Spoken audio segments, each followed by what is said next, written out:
नमस्कार प्यारे बच्चों, सभी का इस स्पेशल सेशन में बहुत बहुत स्वागत। दिवाली की सभी को बहुत बहुत शुभकामनाएं। और इस अवसर पर आज एक स्पेशल सेशन में आपके लिए लेकर आया हूं, जिसमें हम डिस्कस करने वाले हैं एसिड बेस इंडिकेटर के बारे में, अम्ल क्षार सूचक के बारे में, जो बेसिकली आपके जो लास्ट यूनिट है प्रैक्टिकल केमिस्ट्री है ना, जो कि एक सरप्राइजिंग यूनिट रही, उसके अंदर ये एक महत्वपूर्ण हिस्सा दिया गया है एसिड बेस इंडिकेटर, जो कि यूज होते हैं टाइट्रेशन के दौरान। तो वो हमने सोचा क्योंकि दीपावली का खास मौका है तो टॉपिक भी कुछ खास होना चाहिए, तो डायरेक्टली ये टॉपिक अभी ऐड किया है, तो इसीलिए हम इसकी चर्चा करते हैं। पहले इनडायरेक्ट मैनर में ये जरूर था, आयोनिक इक्विलिब्रियम में बात की जाती थी, बट अब सीधे सीधे आपको इस पर प्रश्न दिखाई देगा ही, है ना। तो डिस्कस करते हैं अपने आज के टॉपिक का, स्टार्ट करते हैं, जो कि है क्या, एसिड बेस इंडिकेटर। तो बच्चों कुछ चीजें पहले बेसिक हम समझने की कोशिश कर ले इसमें कि क्या क्या यहां पर रोल रहेगा इंडिकेटर का, या फिर टाइट्रेशन क्या होता है। बात अपनी वहां से शुरू करें, क्योंकि इंडिकेटर का यूज हम किस में करने जा रहे हैं, टाइट्रेशन में करने जा रहे हैं। तो स्टार्ट करते हैं बच्चों आज की अपनी यह क्लास। क्या इसमें जानना है, सबसे पहले तो हम थोड़ा टाइट्रेशन को जान ले तो ठीक रहेगा, क्योंकि भाई टाइट्रेशन यानी जिसे हम कहते हैं अनुमापन, उसी में हम इस टॉपिक की चर्चा करते हैं। वैसे ये टॉपिक नया बिल्कुल भी नहीं है, क्योंकि आयोनिक इक्विलिब्रियम में इसकी चर्चाएं की जाती हैं, इवन आप इसका इस्तेमाल प्रैक्टिकल के दौरान करते हैं, और इसीलिए आपके इस यूनिट का नाम भी क्या है, प्रैक्टिकल केमिस्ट्री है, ठीक है ना। तो इस इंडिकेटर का इस्तेमाल हमने हमेशा से किया ड्यूरिंग द प्रैक्टिकल एग्जाम, और प्रैक्टिकल जब हमने किए रेगुलर क्लासेस में तो इसका भरपूर यूज हमने किया था। तो होता क्या है इंडिकेटर, और टाइट्रेशन में ये कैसे यूजफुल है। तो भाई टाइट्रेशन तो हमें अंदाजा निश्चित तौर पर होगा कि क्या होता है। टाइट्रेशन का मतलब होता है कि किसी अननोन कंसंट्रेशन को पता करना, है ना, किसकी सहायता से, मानक सॉल्यूशन की सहायता से, मानक सॉल्यूशन की सहायता से। अब साहब मानक क्या होता है, जिसकी कंसंट्रेशन नोन हो, तो की सहायता से किसको, अननोन कंसंट्रेशन को पता करना, यानी कि ऐसा विलयन दिया जाएगा जिसकी आपको कंसंट्रेशन पता होगी। एक विलयन होगा जिसकी कंसंट्रेशन पता होगी, एक विलयन होगा जिसकी कंसंट्रेशन पता करनी होगी, है ना। अब क्या होता है कि जो टाइट्रेशन होता है वो अलग अलग टाइप के होते हैं, अलग अलग टाइप के टाइट्रेशन के प्रकार होते हैं। उन टाइट्रेशन के प्रकार में एक अपना टाइप आता है, कौन सा वाला, द मोस्ट कॉमन। और आपके केमिस्ट्री प्रैक्टिकल जीवन की शुरुआत इसी से होती है ज्यादातर। जब भी हम लैब में एंट्री मारते हैं तो वहां पर हमसे इसी के बारे में चर्चा की जाती है, एसिड बेस टाइट्रेशन, है ना। यहीं से जो है वो हम स्टार्ट करते हैं जर्नी को। तो एसिड बेस टाइट्रेशन होता है। इसी प्रकार से रेडॉक्स, आपका 12th क्लास में रेडॉक्स है, रेडॉक्स भी तुम्हारे सिलेबस में मेंशन है, बट इंडिकेटर जो है वो स्पेसिफिकली एसिड बेस के रेफरेंस में दिया हुआ है। इसी प्रकार से कौन सा होता है, अवक्षेपण, प्रेसिपिटेशन टाइट्रेशन, जिसमें ऑब्वियस सी बात है कि क्या बनते होंगे, प्रेसिपिटेट बनते होंगे, है ना। तो प्रेसिपिटेशन टाइट्रेशन भी होता है, और एक कॉम्प्लेक्सोमेट्रिक होता है। कॉम्प्लेक्सोमेट्रिक मतलब ये होता है कि संकुल मितीय, है ना, इसे हम क्या कह सकते हैं, संकुल मितीय। यहां पर भी देखो नाम से ही पता चल रहा है कि जब आप टाइट्रेशन एसिड बेस के बीच में कराएंगे तो उसे एसिड बेस टाइट्रेशन कह देंगे, रिड्यूसिंग और ऑक्सीडाइजिंग एजेंट के बीच में करवाएंगे तो रेडॉक्स कह देंगे। देखो नामों में सब कुछ रखा है। प्रेसिपिटेट कहीं बनवाएंगे तो प्रेसिपिटेशन टाइट्रेशन कह देंगे, और कहीं कॉम्प्लेक्स बन रहा होगा, संकुल का निर्माण हो रहा होगा, तो उसे हम क्या कहेंगे, कॉम्प्लेक्सोमेट्रिक टाइट्रेशन कह देंगे। तो भाई ये कुछ टाइप होते हैं, यह कुछ प्रकार होते हैं किसके, टाइट्रेशन के। अब हमारा जो टॉपिक है वो उससे जुड़ा हुआ है, जो टाइट्रेशन के अंदर एंड पॉइंट की सूचना देता है, मतलब कहां हमारा टाइट्रेशन हमको रोकना है, ये जो जानकारी देता है वह कहलाता है इंडिकेटर। यानी यहां हम बात कर रहे हैं इंडिकेटर्स की। देखो ये शब्द नया नहीं है, हम लोग जब कोई गाड़ी ड्राइव करते हैं, चलाते हैं, तो रोड पर आपने देखा होगा कि हम इंडिकेटर का इस्तेमाल करते हैं। किस लिए इस्तेमाल करते हैं इंडिकेटर का? भाई इंडिकेटर का रोल तो वही है, चाहे आप गाड़ी में यूज करो चाहे यहां यूज कर रहे हो, कोई ना कोई इंफॉर्मेशन देना, कोई ना कोई सूचना देना। नाम में ही है इंडिकेट करना, सूचक यानी सूचना देता है। जो किस चीज की सूचना देता है कि साहब अब हम उड़ने वाले हैं, दूर हो जाइए हमसे, है ना। तो जो इंडिकेटर है उसका काम होता है कि वो इंफॉर्मेशन देता है, हम मुड़ने वाले हैं, इंडिकेटर सूचना देता है। अब यहां टाइट्रेशन में हम मुड़ेंगे तो नहीं, टाइट्रेशन में हमारा यहां क्या रोल रहेगा कि हम उसे कंप्लीट करें, और वो कंप्लीट हो गया है इसकी जानकारी कौन देगा? ये इंडिकेटर देगा। यानी यहां भी इंडिकेटर सूचना ही देता है, किस चीज की? अंतिम बिंदु, कि भैया अब थम जाओ, रोक दो, टाइट्रेशन आपका कंप्लीट हो गया है, अब कुछ कैलकुलेशन वगैरह करो उन रीडिंग से, है ना। So what is the definition of this indicators? तो ये क्या होते हैं कि वे सब्सटेंस या पदार्थ आप कह लीजिए जो कलर चेंज द्वारा एंड पॉइंट की सूचना देते हैं, अंतिम बिंदु की सूचना देते हैं। कलर चेंज द्वारा अंतिम बिंदु की सूचना देते हैं। भाई हमने जो इंडिकेटर गाड़ी में जलाया वो सूचना कैसे देता है? कलर चेंज करके, आवाज होती है उसमें, कलर भी चेंज होता है, तो कोई ना कोई तरीका तो होगा ना। तो वैसे यहां हमको कैसे पता चलेगा कि ये इंडिकेटर काम कर रहा है नहीं कर रहा है, या सूचना कैसे देगा वो कि एंड पॉइंट आ गया? कलर चेंज होगा तो हम देख लेंगे कि हाँ साहब अब जो है वो टाइट्रेशन कंप्लीट हो गया है। तो इंडिकेटर अपना कलर चेंज करता है, और कलर चेंज करके वो यह इंफॉर्मेशन देता है कि एंड पॉइंट आ चुका है। तो ये तो होगी डेफिनेशन। क्या बताया? टाइट्रेशन में हम किसी अननोन कंसंट्रेशन को पता करते हैं। इसके लिए हम एक प्रैक्टिकल करते हैं, वो ब्यूरेट पीपेट वाला ध्यान आ गया होगा। केमिस्ट्री प्रैक्टिकल जब भी दिखाया जाता है तो वहाँ ब्यूरेट पे ही जो है बच्चों को एक्सपेरिमेंट करते हुए दिखाते हैं। तो ब्यूरेट पीपेट से हम कुछ टाइट्रेशन कर रहे हैं, और उसको पूरा करना है, इसकी सूचना देने के लिए कुछ पदार्थ का इस्तेमाल करना होगा। वह पदार्थ ही यहां पर क्या कहलाते हैं? इंडिकेटर कहलाते हैं। वैसे इंडिकेटर कई प्रकार के होते हैं, लेकिन हमारा जो स्कोप है वो मेनली कहां तक सीमित है? एसिड बेस इंडिकेटर तक। तो हम एसिड बेस इंडिकेटर की यहां पर चर्चा करेंगे। बेसिक बात मैंने आपको बता दी कि इंडिकेटर का काम क्या है। तो अब हम अपना जो प्रोसेस है वो बढ़ाते हैं आगे और चलते हैं एसिड बेस इंडिकेटर्स की तरफ, यानी कि वे इंडिकेटर जो अम्ल क्षार अनुमापन में यूज किए जाते हैं। क्या पढ़ेंगे हम? यह पढ़ेंगे कि कौन सा सूचक यूज करना चाहिए, सूचक की मैकेनिज्म कैसी होती है, कौन कौन पॉपुलर सूचक हैं जो कि अवेलेबल हैं। ये चीजें हमको इसमें तैयार करनी होगी, और आप मान के चलें कि एक प्रश्न आपको इस पर देखने मिल सकता है। ठीक है बच्चों। सो एसिड बेस इंडिकेटर क्या होता है और ये कैसे काम करता है? देखो भाई, एसिड बेस इंडिकेटर के कुछ पॉइंट मालूम होने चाहिए। बात तो वही है, कलर चेंज करेगा।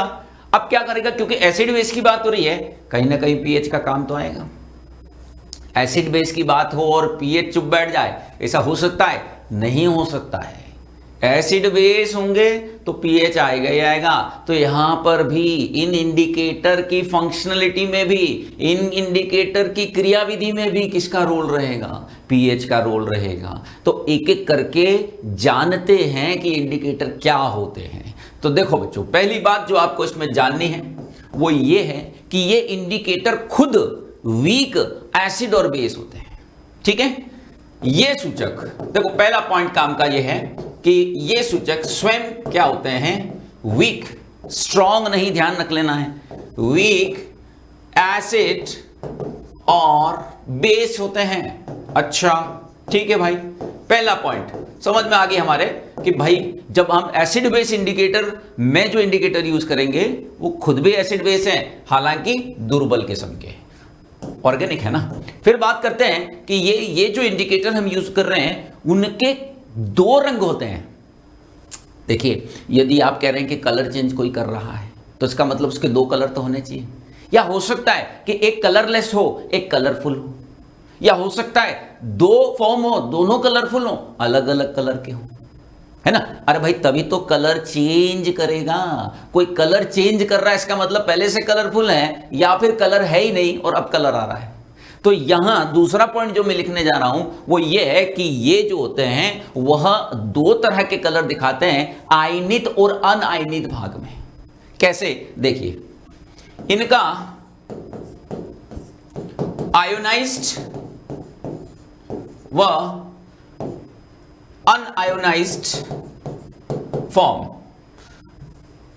व अनआयनित, है ना, अनआयनित, हिंदी इंग्लिश की जोरदार मिक्सिंग चल रही है, भाग भाई दोनों के लिए, क्योंकि इंग्लिश का मामला है, कॉमन टॉपिक है। यूट्यूब पर हम जो भी टॉपिक पढ़ाते हैं वो सभी बच्चों के लिए होता है, सभी माध्यम के लिए कॉमन अप्रोच करने की कोशिश करते हैं, है ना। सो आयोनाइज्ड व अनआयोनाइज्ड भाग का रंग जो होता है वह भिन्न भिन्न होता है, रंग जो होता है वह भिन्न भिन्न होता है। अच्छा भाई ठीक है, आयोनाइज्ड और अनआयोनाइज्ड जो पार्ट रहेगा उन दोनों का जो कलर है वह अलग अलग दिखाई देता है, दोनों पार्ट का जो रंग है वह अलग अलग दिखाई देता है। अच्छा तो सर हमें कलर दिखेगा कौन सा, आयोनाइज्ड का दिखेगा कि फिर नॉन आयोनाइज्ड का दिखेगा? सीधी सी बात है, जो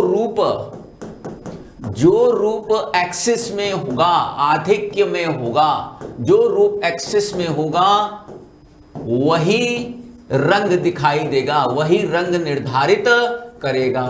सीधी सी बात है। अभी मैं एग्जांपल बताऊंगा, घबराना नहीं है, टॉपिक नया लग सकता है पर समझ में आ जाएगा, सरल है और इंटरेस्टिंग है। हमने कहा दो भाग हैं, एक आयनित है एक अनायनित है, एक कलरफुल है एक कलरलेस है। तो भाई जब कलरफुल और कलरलेस है या फिर दोनों के अलग अलग कलर हैं तो कौन सा रूप मुझे दिखाई देगा, कौन सा कलर मुझे दिखाई देगा जो एक्सिस में होगा? दोनों में से पीएच के अकॉर्डिंग एक भाग जो है वो आधिक्य में होगा और जो आधिक्य में होगा वही तो कलर डिसाइड करेगा। कैसे, देखिए एग्जाम्पल देखते हैं तो ज्यादा बेहतर समझ में आएगा प्रभु। देखिए सबसे पहला एग्जाम्पल इसमें भिड़ते ही बहुत ही प्रचलित है और आपकी जिंदगी में जो पहला एग्जाम्पल टकराता है एज ए इंडिकेटर वो फिनोफ्थलीन ही होता है। इसको हम क्या बोलते हैं, HPH बोलते हैं। याद आ गया होगा कि हमने वो एक्सपेरिमेंट किया था जिसमें हम एकदम जोरदार वाला गुलाबी रंग बनाकर टीचर को पूछने जाते थे कि सर ये सही है क्या। हालांकि उन्होंने बहुत बार ये समझाया होता है कि एकदम हल्का गुलाबी आना चाहिए, लेकिन हम एकदम चकाचक डार्क जब तक गुलाबी नहीं हो जाता है हिलते ही नहीं है, क्योंकि हम जो है वो मशगूल हो जाते हैं इधर उधर और वो बहुत ज़्यादा गुलाबी हो जाता है। तो साहब बिल्कुल ही हल्का सा गुलाबी यहां आना चाहिए। तो ये क्या खेल है गुलाबी वाला, वो स्पष्ट करते हैं कि फिनोफ्थलीन कैसे कार्य करता है।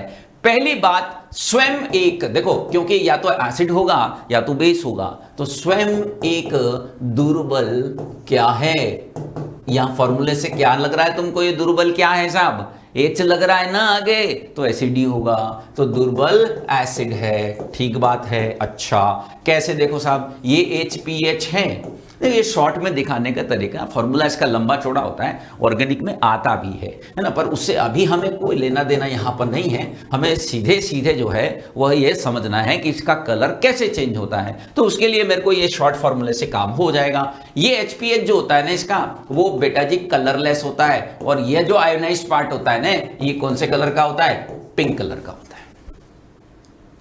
एक भाग इसका कलरलेस है और एक भाग जो है वो पिंक कलर का है। यदि ये एक्सिस में हुआ तो पिंक हो जाएगा, यदि ये एक्सिस में हुआ तो कलरलेस हो जाएगा। अब कौन एक्सिस में होगा वो पीएच पर डिपेंड करता है। वह किस पर निर्भर करेगा, वह अल्टीमेटली पीएच पर डिपेंड करेगा। कैसे करेगा सर, डिपेंड कैसे करेगा, तो यहां पर बहुत ध्यान से देखिए जो मैं बात अब कहने जा रहा हूं, ये ही समझने की चीज है सर्वाधिक। इस इंडिकेटर के मामले में सबसे इंपॉर्टेंट हिस्सा यही माना जाएगा। देखना और आपको बहुत इजीली समझ में आ जाएगा। यदि किसी ने इक्विलिब्रियम में जो ला शतालीय प्रिंसिपल है ना उसको जाना है या इक्विलिब्रियम को भी समझा है तो वो समझ जाएगा इस सारे किस्से को। देखिएगा ध्यान से जो मैं बता रहा हूं। मान लेते हैं बेटा जी हमने इसको एसिडिक मीडियम दिया, तो क्या होगा साहब, मेरे साथ यहां समझते जाइएगा। जब मैं इसको एसिडिक मीडियम दूंगा तो H+ एक्सिस में होंगे ना, और H+ यदि एक्सिस में होंगे तो ये बैकवर्ड डायरेक्शन में नहीं जाएगा इक्विलिब्रियम।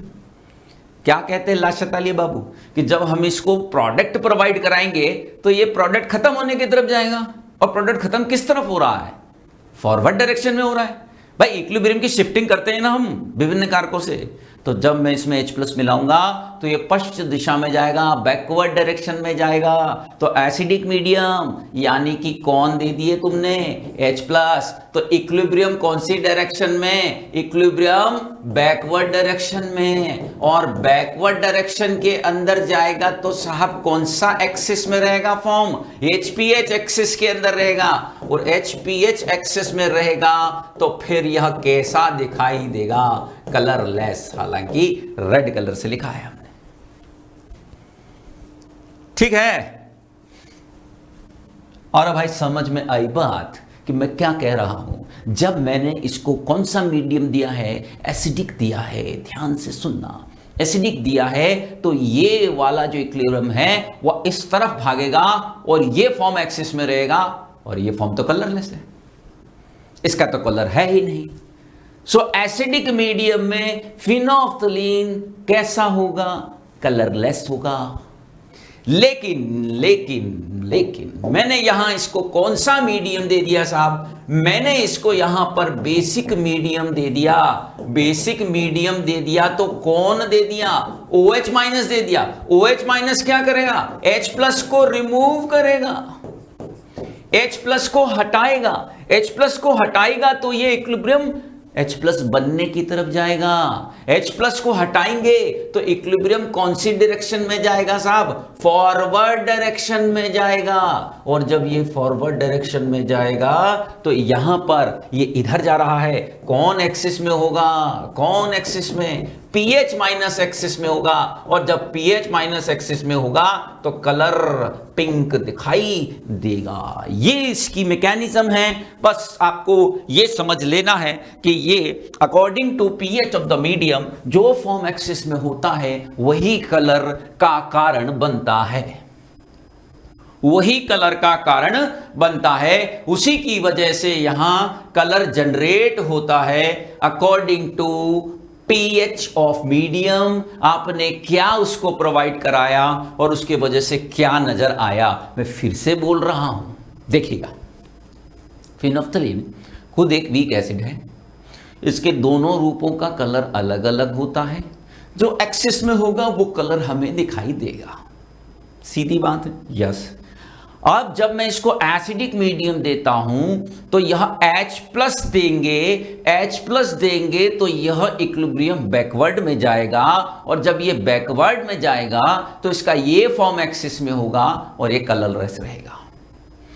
परंतु यदि मैं इसे बेसिक मीडियम देता हूं तो ये H+ को रिमूव कर देगा और यह H+ बनने की तरफ जाएगा, यानी कि फॉरवर्ड डायरेक्शन में जाएगा, यानी कि यहां pH- एक्सिस में होगा और ये पिंक कलर दिखाई देगा। तो मुझे क्या पता चला? मुझे क्या पता चला कि ये बेसिक मीडियम में कलर चेंज करके पिंक कलर का हो जाता है।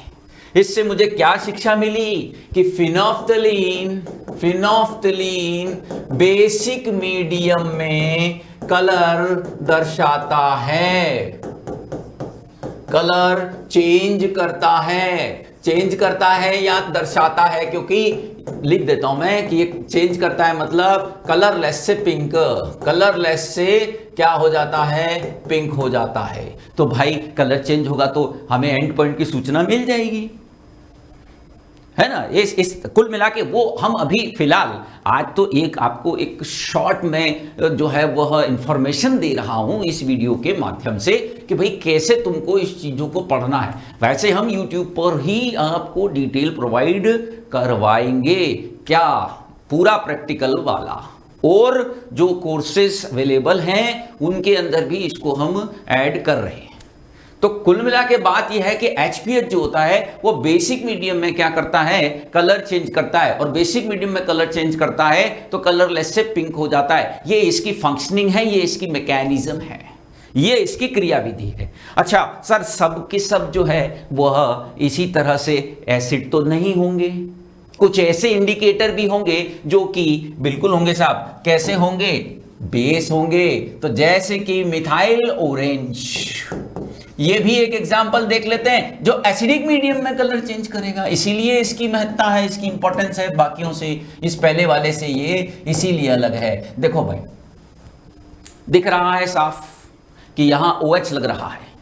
OH means it should be a weak base, यानी यहां पर यह एक खुद ही है ना, क्या होता है? वीक बेस होता है। ठीक है भाई, कोई बात नहीं, चलो बढ़िया बात है। तो इसके भी दो रूप होंगे, दोनों का कलर होता है, अलग अलग होता है। यहां पर कलरलेस कोई भी स्पीसी नहीं है, बल्कि इसके दोनों ही रूपों का कलर होता है। ये तुम्हारा कैसा फॉर्म है? येलो कलर का है। ये तुम्हारा कैसा फॉर्म है? रेड कलर का है। इसमें भी सेम वही कहानी चलेगी जो थोड़ी देर पहले देखी थी, लेकिन डिफरेंस रहेगा कि यहां एसिडिक मीडियम में कलर चेंज होगा, वहां बेसिक मीडियम में हुआ था।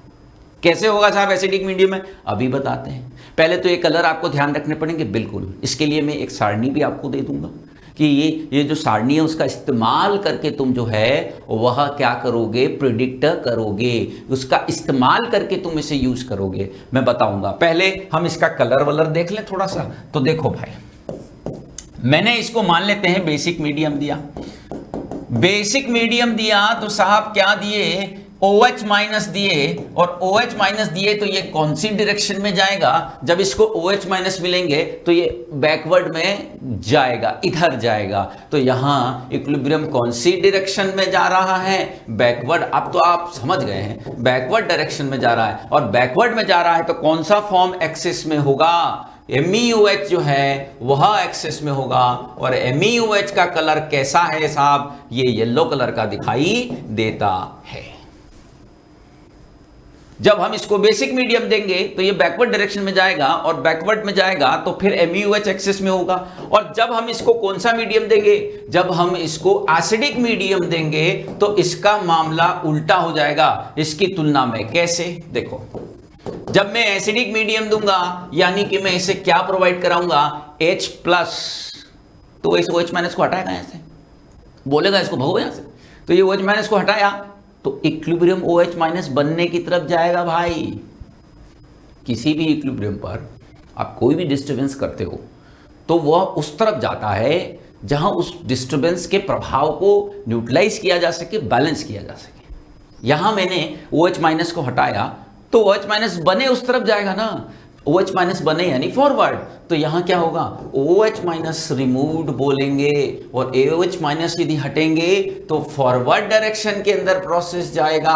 और यदि फॉरवर्ड डायरेक्शन के अंदर प्रोसेस जाएगा तो एक्सिस में MEOH होगा, सॉरी फॉरवर्ड डायरेक्शन में जाएगा तो Me प्लस जो है वह एक्सेस में होगा। और Me प्लस एक्सेस में होने पर कलर कैसा होगा? रेड कलर हो जाएगा। तो ये जो है अपना कलर कहां चेंज कर रहा है? कलर चेंज यह कर रहा है किसमें? एसिडिक मीडियम में। Colour change in acidic medium. Acidic medium में ये अपना कलर बदलेगा। और वो पहले वाला कहां बदल रहा था? बेसिक मीडियम में बदल रहा था। क्या यहां तक की कहानी सभी प्यारे बच्चों को समझ में आई है? मैं फिर समराइज कर रहा हूं, देखिएगा इन चीजों को। अभी थोड़ा सा और आगे हम बढ़ेंगे, लेकिन पहले सुने। हमने ये कहा कि हम एक ऐसे सब्सटेंस का इस्तेमाल करते हैं जो कलर को चेंज करता है और हमें अंतिम बिंदु के बारे में इंफॉर्मेशन देता है। ठीक बात है, बहुत बढ़िया। इंडिकेटर भी ऐसे ही काम करता है, गाड़ी में हम चलाते हैं। अब ये जो इंडिकेटर होता है वह यदि एसिड बेस टाइट्रेशन की बात करते हो तो खुद भी एसिड बेस होते हैं वीक किस्म के। उनके आयनित अनायनित भाग का कलर अलग अलग होता है। जो रूप एक्सिस में होता है वो कलर हमको दिखाई देता है। एक पर्टिकुलर पीएच रेंज होती है इसके कलर चेंज की, है ना। एक पर्टिकुलर पीएच रेंज में ही वो अपना कलर चेंज करेगा। अब हम चर्चा करेंगे उस बारे में। अब क्या होता है कि साहब यहां पर जो मीडियम तुम देते हो उसके अनुसार एक फॉर्म एक्सिस में चला जाता है। उसके अनुसार जब एक फॉर्म एक्सिस में चला जाएगा तो वह अपना कलर दर्शाएगा। तो यहां पर भी यही हो रहा है कि जैसे ही एंड पॉइंट आता होगा वो पर्टिकुलर पीएच चेंज हो जाता होगा और वो अपना कलर चेंज कर देता है और हमको पता चल जाता है कि साहब एंड पॉइंट आया। भाई एंड पॉइंट पे कोई ना कोई पीएच चेंज होगी, वो तुम्हारे इस सूचक की पीएच चेंज परास से मैच करनी चाहिए। बहुत इंपॉर्टेंट है ये भी समझना कि इंडिकेटर हर कोई हर जगह काम नहीं आएगा। अब तुम सोचो कि तुम इंडिकेटर घर से ही चला के निकल जाओगे, तो फिर यदि हम इंडिकेटर को घर से ही चला के निकल जाएंगे तो वो किस काम का है? कलर तो वो चेंज कर रहा, बढ़िया आवाज भी कर रहा है, लेकिन आस पड़ोस वाले भी फिर आवाज करेंगे, बढ़िया आराम से आपको सुना के जाएंगे। तो इंडिकेटर के लिए टाइमिंग तो सबसे महत्वपूर्ण है कि नहीं है? कलर चेंज के से भी ज्यादा इंपॉर्टेंट टाइमिंग है, क्योंकि यदि तुमने मुड़ने के बाद उसको दबाया तो वो तो गलत इंफॉर्मेशन दे रहा है, उल्टा प्रॉब्लम में पड़ जाओगे। घर से चला के निकले तो भी प्रॉब्लम में आ जाओगे। कलर चेंज करे उपयुक्त समय पर। टाइमिंग, आपके मुड़ने की टाइमिंग और उसके जलने की टाइमिंग सेम होनी चाहिए। उसी प्रकार से ये कलर चेंज कर रहा है, बहुत बढ़िया, एक पर्टिकुलर पीएच रेंज में कर रहा है, वो पीएच रेंज आपके टाइट्रेशन के एंड पॉइंट पे जो पीएच है उससे मैच करनी चाहिए, उससे मेल खानी चाहिए, तभी वो इंडिकेटर सूटेबल कहलाएगा, तभी उस इंडिकेटर का हम यूज कर पाएंगे। अदरवाइज तो वो किसी काम का नहीं है, गलत इंफॉर्मेशन देगा। पहले कलर चेंज कर दिया, बाद में कलर चेंज किया, गलत इंफॉर्मेशन है। जैसे आप बहुत ज्यादा गुलाबी करके ले जाते थे ना, तब यही समस्या आती थी। वो एंड पॉइंट तो कब का निकल गया और आप जो है डाले जा रहे हो उसको, तो फिर वो गलत सूचना दे रहे हैं। ठीक है, तो उसका भी हम चयन करेंगे। ये इस ही पार्ट में हम डिस्कस करेंगे कि भाई कैसे हम सूटेबल इंडिकेटर का यूज कर सकते हैं और इनमें से कैसे इंडिकेटर कौन सा काम आएगा या नहीं आएगा। ठीक है, पर वहां जाने से पहले प्यारे बच्चों, दिवाली का मौका है तो एक स्पेशल ऑफर ना आए ऐसा हो नहीं सकता। तो इस दिवाली पर भी बहुत ही शानदार एक महाधमाका ऑफर आया है। क्या है देखते हैं इसमें। 10 से 15 नवंबर तक आपको बहुत विशेष डिस्काउंट जो है वो मिलने वाला है। इस ड्यूरेशन के अंदर आपको क्या क्या जो है खास ऑफर मिलेगा। उत्कर्ष ऐप में नीट जेईई के सभी ऑनलाइन कोर्सेज पर 90% अप टू 90%, 90% तक आपका क्या मिलेगा, आपको डिस्काउंट मिलेगा। वो ऑलरेडी ये बहुत ही अफोर्डेबल प्राइस के अंदर सारे कोर्सेज अवेलेबल हैं। सर ये कोर्स किस रूप में हो सकते हैं? ये लाइव फ्रॉम क्लासरूम भी हो सकते हैं, जो ऑफलाइन में पढ़ाया जा रहा है उसी को बिल्कुल लाइव भी किया जाएगा, और यदि आप चाहते हैं तो रिकॉर्डेड कोर्स भी ले सकते हैं। जैसा आपको ठीक लगे, जैसा आपकी सुविधा हो, उस हिसाब से आपको कोर्स यहाँ अवेलेबल होंगे। और एक स्पेशल जो महाधमाका है वो ये है कि भाई इसके साथ इस बार फ्री टेस्ट सीरीज भी रखी गई है। विशेष रूप से बात करें तो रिकॉर्डेड जो कोर्स लेते हैं उनकी टेस्ट सीरीज की एक इशू रहता ही है हमेशा, तो उनके लिए भी इस बार यहाँ पर एक टेस्ट सीरीज दिखाई दे रही है। तो ये बहुत ज़बरदस्त ऑफर है, इसका निश्चित तौर पर आपको लाभ उठाना चाहिए। तो ध्यान रखिएगा, डेट सेव कर लीजिए। यदि आपके पास कोर्स ऑलरेडी है तो आपको इसे और बच्चों तक भी पहुंचाना है। तो 10 से 15 नवंबर तक आपको यह विशेष ऑफर दिया जा रहा है, इसका जरूर लाभ उठाएं। उपयुक्त सूचक का चयन कैसे करते हैं, समझने वाली बात है। आइए इधर देखिए, selection of, we can call it as selection of suitable indicator. Suitable indicator का हम सिलेक्शन किस तरह से करेंगे, चयन कैसे करेंगे? सर सिलेक्शन का मतलब क्यों करना पड़ रहा है? वही टाइमिंग, घर से चला के नहीं चलना, नहीं तो पीछे गाड़ी वाला चिल्ला के जाएगा तुमको। तो सूटेबल टाइमिंग बहुत ज्यादा जरूरी है। यहां सूटेबल टाइमिंग का मतलब क्या है? देखिए, इंडिकेटर की कलर चेंज पीएच परास एंड पॉइंट पर, एंड पॉइंट की भी एक पीएच परास होगी, है ना? पीएच परास से मेल खानी चाहिए, मेल खानी चाहिए, मैच करनी चाहिए, मैच करनी चाहिए भैया, उसके साथ मिलनी चाहिए। नहीं मिलेगी तो फिर काम का नहीं है वो। ठीक है, मेल खानी चाहिए यानी कि उसके जैसी वह होनी चाहिए, एग्जैक्ट सेम नहीं पर उस रेंज में जरूर आना चाहिए, तभी हम उसका इस्तेमाल कर पाएंगे, तभी हम उसका यूज कर पाएंगे। और इसका कनेक्शन कहीं ना कहीं अभी उन्हीं बातों से जो मैंने थोड़ी देर पहले चर्चा की। कैसे, देखो मैं एग्जाम्पल से समझाता हूं, हमें इसे एग्जाम्पल से समझाते हैं, ध्यान से समझना। ये हमारा फिनोफ्थिलीन था, बहुत आसानी से मैं इसे आपको समझा दूंगा, थोड़ा सा कंसंट्रेशन लेवल रखिएगा। ये तुम्हारा कौन सा फॉर्म था, ये कलरलेस था साहब, और ये कौन सी अवस्था में था, ये एसिडिक मीडियम होने पे था। ये जो है वह पिंक कलर का था, और यह कौन सी अवस्था में था, यह बेसिक मीडियम में था।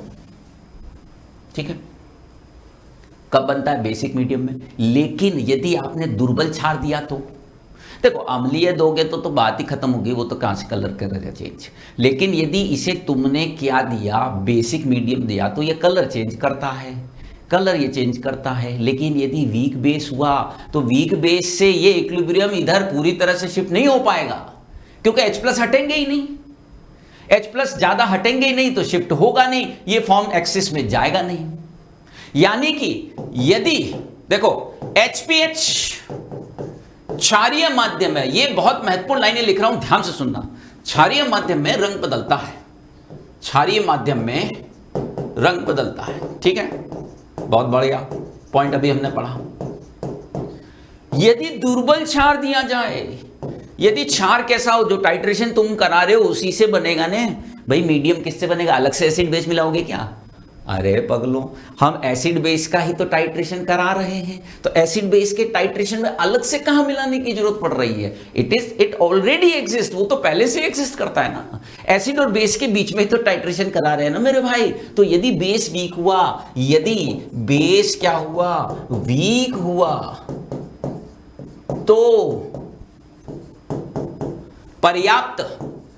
पर्याप्त OH- नहीं मिलेंगे, जिससे